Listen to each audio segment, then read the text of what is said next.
totally wrong facts everyone still believes. Part 2. Let's get right into it. Right into it. Number 7.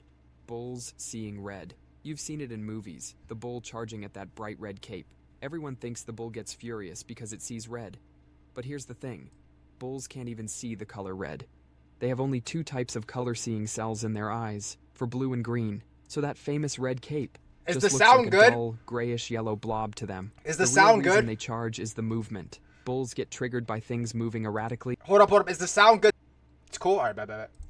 and unpredictably. Say less. You could wave a blue cape, a white sheet, or even your grandma's floral curtains. If you move it with enough flair, that bull is coming for you. So Scientists bulls actually don't see tested red, this. bro. That shit's fake. They waved various colored objects at bulls. The bulls charged at anything that moved, no matter the color. But when those same objects were stationary, the bulls couldn't care less. So why the red cape? It's mostly for the show and to hide bloodstains during the bullfight. Smart for the spectacle, but it has nothing to do with the bull's color preferences. Number Get out of here. You're really telling me bulls do not see, like, red doesn't influence bulls at all? It's only, like, if an object is moving or not? Interesting. I really did not know that. I really believed that the red had something to do with, like, I don't know, attracting the bull, making it more angry or something. I really believed that it made it, like, more angry. I don't know why. I thought I was told that, but I guess that's a lie, chat. 6. Knuckle cracking arthritis scare. Your grandma probably God. warned you that cracking your knuckles would give you arthritis. Turns out, that's not quite right. What? That satisfying pop isn't your bones grinding together. Your joints are filled with a special fluid called Lactic synovial acid. fluid. Oh, I thought it was lactate acid. I don't know if anyone, sorry, I'm going to stop pausing. Dude, I feel like everyone has, like, one bone where they could crack, like, on a dime. Like, instantaneously, whenever they want, they could crack it.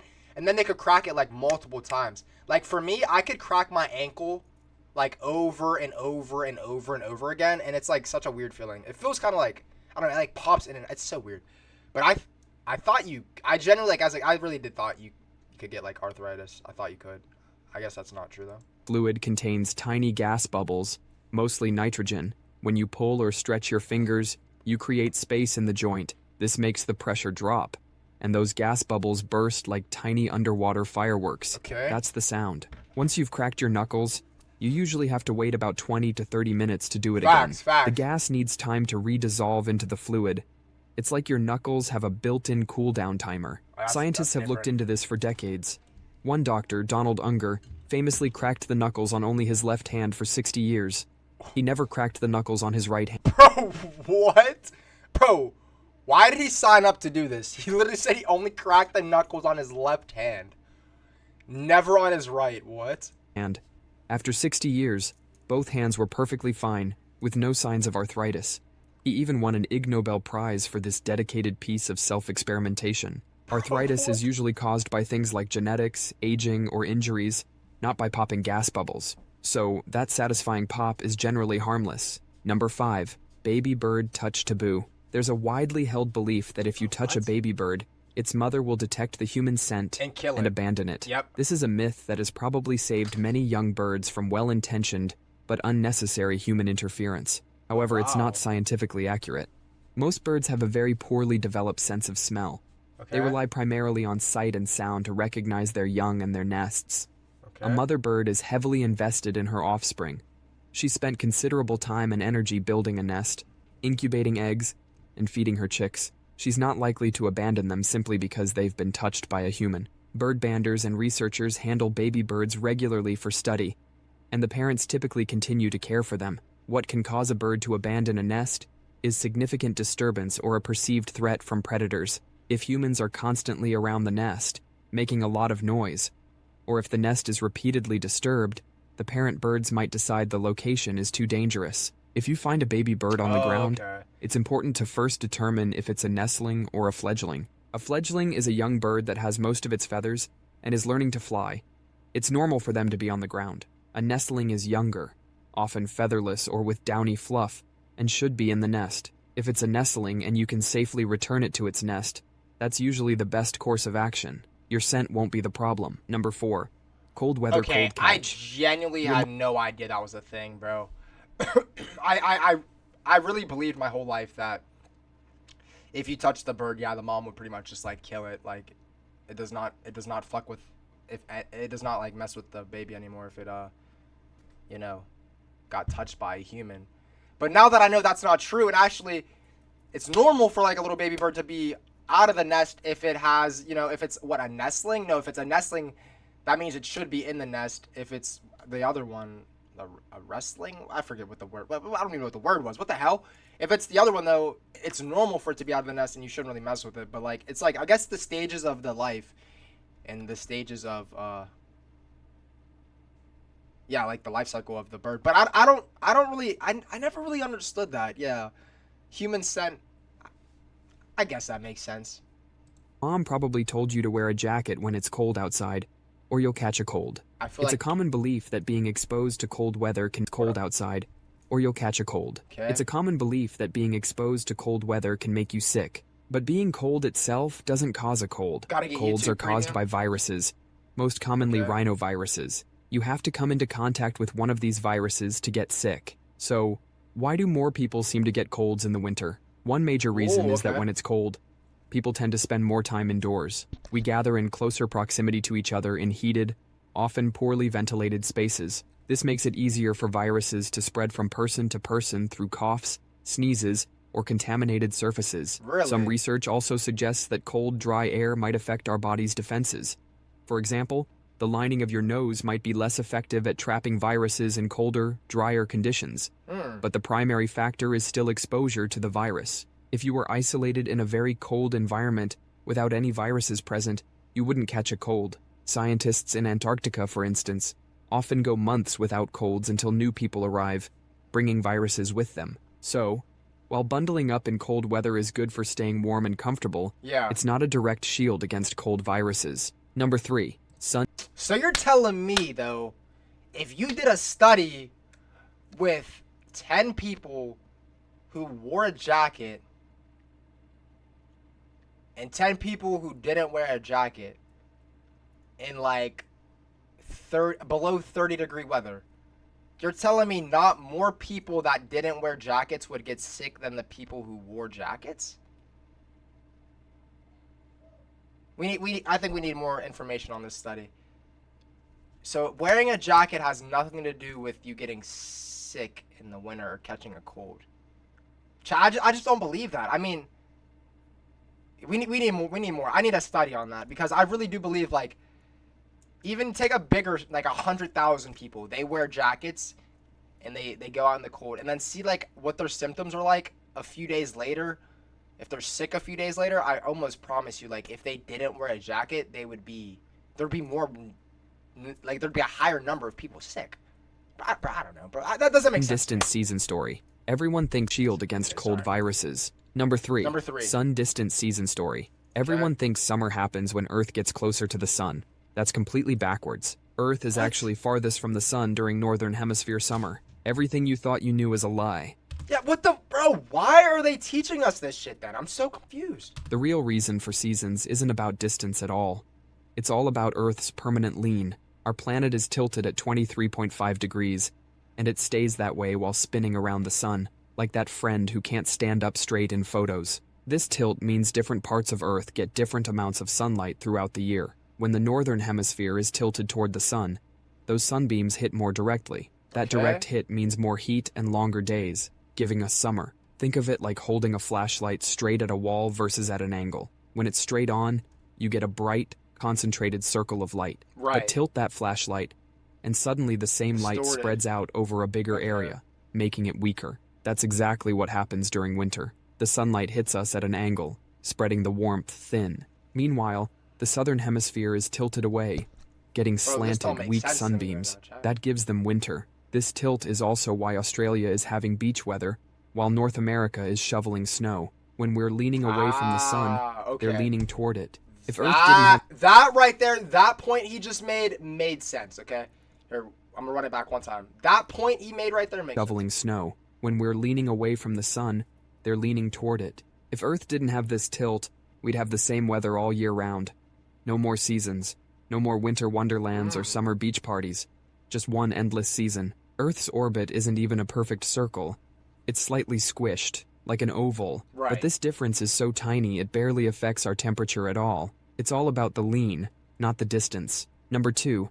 Dog's vision. Hey, chat. Hey, I'm just curious. Did any of you guys know any of this stuff that they're talking about? I feel like I knew the one about the, oh my gosh. I feel like I kind of figured, like, the one about the bird was, like, not true. That didn't make a ton of sense. But a lot of the other ones, I don't think I knew, honestly. I really thought, like, if you wore a jacket, you would reduce your chances of getting sick from a cold. Yeah, I'm learning something new today, chat. Let me know if you guys learned anything new today. Jeez. Illusion. Many people think dogs see the world only in black and white, like an old movie. But that's not true. Wait! Stop it. We gotta go back real fast. Number 2, please don't tell me they're about to tell me dogs. Dog's vision delusion. Many people think dogs see the world only in black and white, like an old movie. But that's not true. Dogs do see color. Okay. Sorry for pausing. I didn't think it was black and white, but I think I seen like a Bluey. I think like I seen a TikTok where like Bluey is supposedly like a representation of how dogs see color. The show Bluey.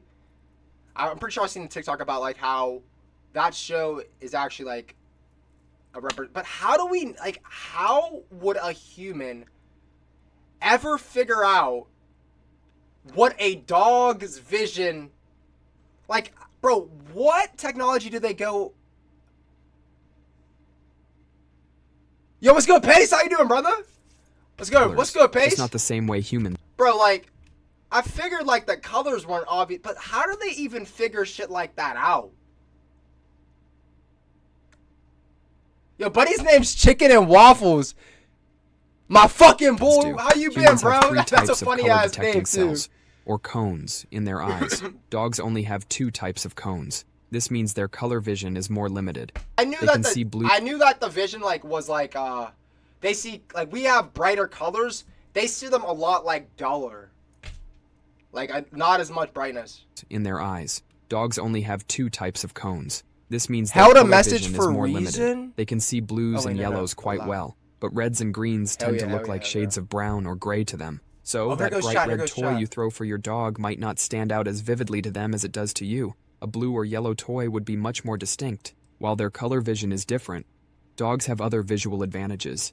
They have more rods in their eyes, which are cells that help with vision in low light. This gives them better night vision than humans. Okay. They also have a reflective layer behind their retina called the tapetum lucidum. This layer bounces light back through the retina, further enhancing their night vision. It's also what causes their eyes to glow in the dark or in flash photos. And of course, their sense of smell is thousands of times more powerful than ours. Yeah. So, they rely on a combination of senses to perceive the world. Number 1. 8 glasses water rule. I knew You've how, probably heard it 1,000 times. Dude, I have no... He's going so fast. Number 1 is what? Perceive the Maybe world. I'm just, like, too Number slow. 1. 8 glasses water rule. You've probably... 8 glasses water rule? What, you have to drink 8 glasses of water? Like, the daily suggested amount of water that you should intake is 8 glasses a day? heard it 1,000 times. Okay. You need to drink 8 glasses of water every day. This 8 by 8 rule is widely believed, but it's not a strict medical guide.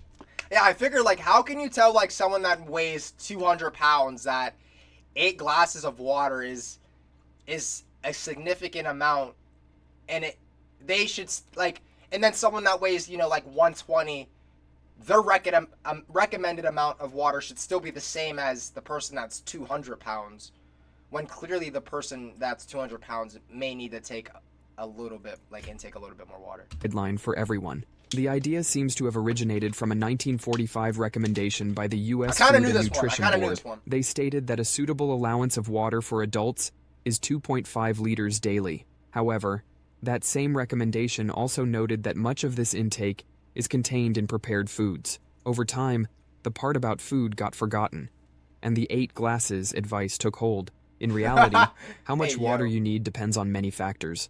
Right. These include your age, gender, activity level, overall health, and the climate you live in.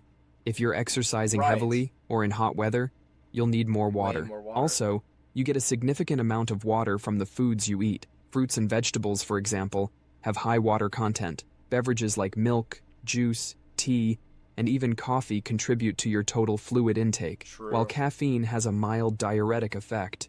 The water in caffeinated drinks still helps with hydration. Yeah, I'm sorry, chat. Literally, though, that picture is so funny because that's literally what I looked like this morning, bro.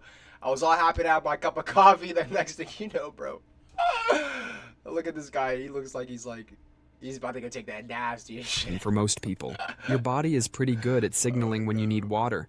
It's called thirst. So right. while staying hydrated is crucial, the rigid 8 glasses a day rule is an oversimplification. That's all for today. I'll be making similar videos in the future. Subscribe to see them. Yeah, subscribe to Chill Dude Explains. Definitely a banger video right there, man.